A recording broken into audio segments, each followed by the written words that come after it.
Le grand cadre des syndicats de l'enseignement a tenu hier une assemblée générale au lycée Charles de Gaulle de Saint-Louis dans le cadre des tournées dans les régions. M. Lamine Dianté, coordonnateur du dit syndicat, nous expose ici les raisons de cette tournée. Nous avons choisi Saint-Louis d'abord pour venir remercier de vive voix les camarades de Saint-Louis pour leur importante mobilisation, surtout lors de la marche du 4 mai. 4 mars autant pour moi, qui a été une formidable réussite et que véritablement les gens ont salué à sa juste valeur.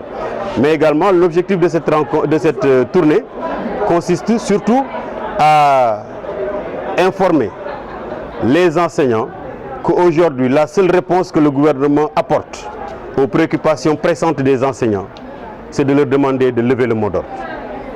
Ça, nous étions porteurs de ce message aux enseignants de Saint-Louis et à travers eux à l'ensemble des enseignants pour dire que le gouvernement continue encore dans sa mauvaise volonté par rapport à la prise en charge correcte des revendications des enseignants. Lors de cette assemblée qui a réuni tous les enseignants membres du mouvement, Dianté et compagnie ont réaffirmé leur volonté à poursuivre la lutte entamée depuis 2003 et exigent ainsi de la part du gouvernement l'effectivité du protocole d'accord dont les réclamations présentes sont.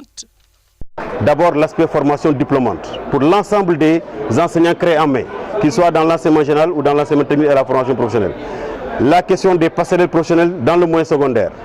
Également la question des lenteurs administratives qui constituent aujourd'hui un problème sans solution pour le gouvernement du Sénégal, et nous considérons qu'au-delà du problème de gouvernance que cela pose, ça pose surtout un problème de planification. Parce que quand un acte doit être publié, il ne l'est pas. Quand un rappel doit être payé, il ne l'est pas. Évidemment, cela se répercute sur les budgets à venir et il arrivera un moment où le gouvernement sera dans l'impossibilité de payer les salaires ou de prendre en charge correctement le plan de carrière des travailleurs.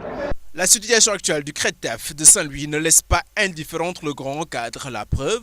Quand le problème s'est posé au niveau du CRETEF de Saint-Louis, nous avons fait le déplacement pour nous enquérir de la situation.